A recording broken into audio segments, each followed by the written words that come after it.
यहाँ पर आपको ताज़ा तरीन खबर से आगाह करते चले, यौम आज़ादी के मौके पर लाहौर समेत पंजाब भर में वन व्हील्स के खिलाफ क्रैकडाउन की तैयारी कर ली गई। लाहौर जश्न आज़ादी के मौके पर ट्रैफिक पुलिस हकाम ने वन व्हील्स के खिलाफ क्रैकडाउन के लिए कमर कस ली। वन व्हील्स के साथ वन व्हील्स की मोटरसाइकिल तैयार करने वाले मैकेनिक भी जेल की हवा खाएगा।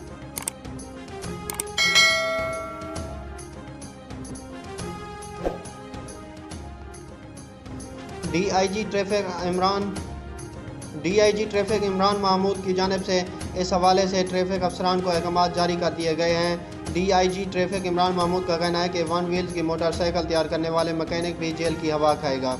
ट्रैफिक पुलिस ने वन व्हीलिंग की रोकथाम के लिए इकदाम करना शुरू कर दिए हैं। वर्कशॉप और मोटर मैकेनिक्स को जश्न आज़ादी के पेश नज़र तनबिया करने की हिदायत की गई है। ट्रैफिक हकाम का कहना है कि वो मोटर मैकेनिक मार्केट्स में आगाही मुहिम चलाएँ। जश्न आज़ादी के मौके पर वन व्हील्स और मोटर मैकेनिक दोनों के खिलाफ मुकदमा दर्ज होगा।